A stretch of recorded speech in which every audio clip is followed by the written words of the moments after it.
क्रमांक 10 में देखिए क्या है। एक 35 सेंटीमीटर ऊंचाई वाले जार में 11 लीटर जूस आता है।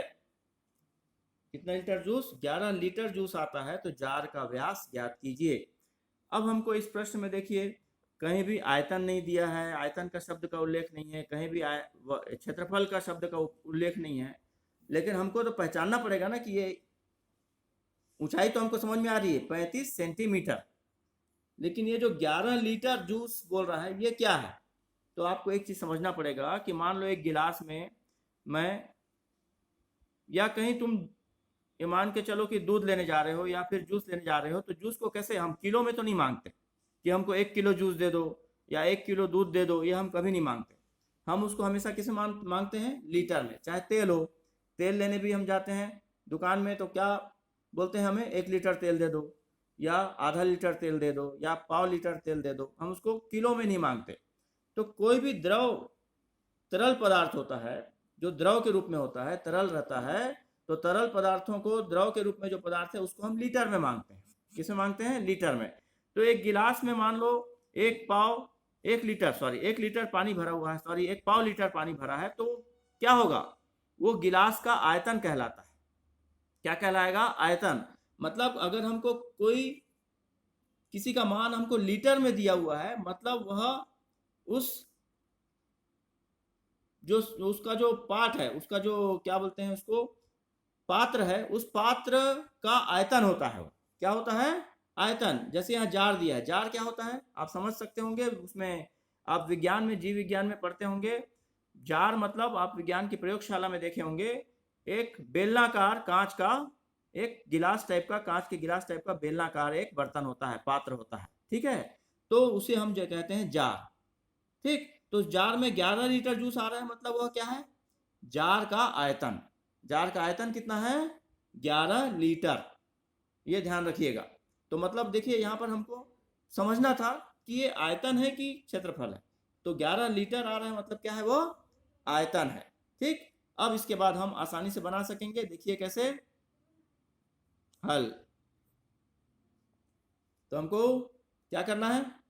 सबसे पहले सिंगल मान जिसका दिया हुआ है, जो भी राशि का, तो हम यहाँ पर ऊंचाई दी हुई है, तो हम यहाँ पर ज्ञात है, हमें सबसे पहले ऊंचाई को लिखेंगे। किसका है? जार। और जार किस रूप में है होता है? मैं बताया अभी, बेलनाकार होता है, तो हम इसको कोष्ठक में बेलन लिखेंगे। तो बेलन जार की ऊंचाई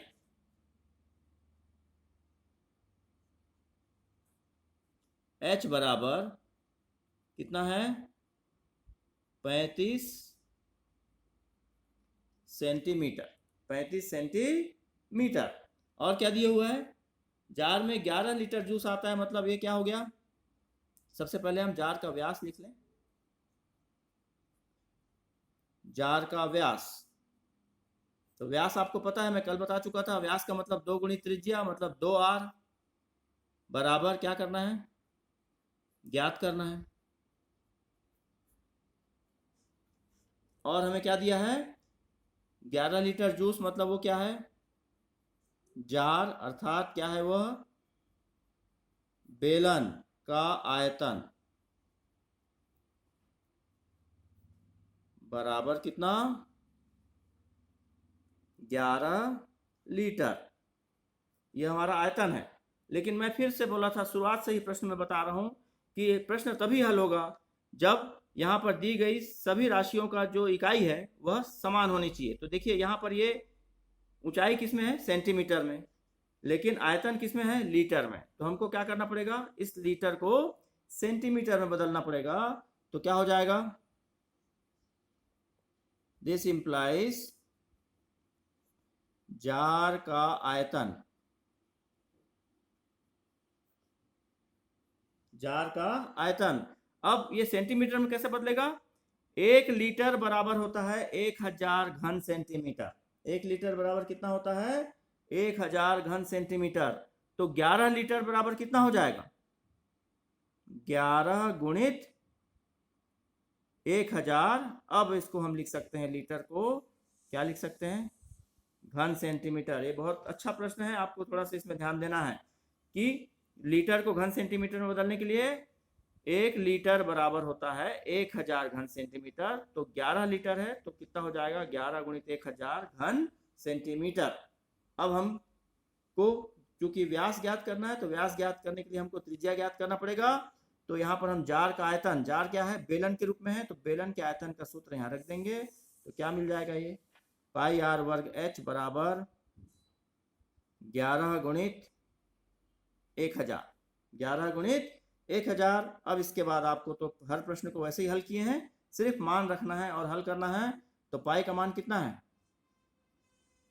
22/7 गुणित आर का मान हमको निकालना है, इसलिए हो गया आर का वर्ग। ठीक है, आर का वर्ग बराबर गुणित एच, एच कितना दिया हुआ है 35 बराबर हो गया 11 गुणित 1000। अब यहाँ पर मैं बोला था बाएं पक्ष में अगर अंश और हर में भाग जाता है किसी एक संख्या से तो भाग दे देना है। तो यहाँ पर जा रहा है 7 एकम 7, 7 पंचे 35। अब इसके बाद इसको हमको दाहिने पक्ष की ओर पक्षांतर कर देना है।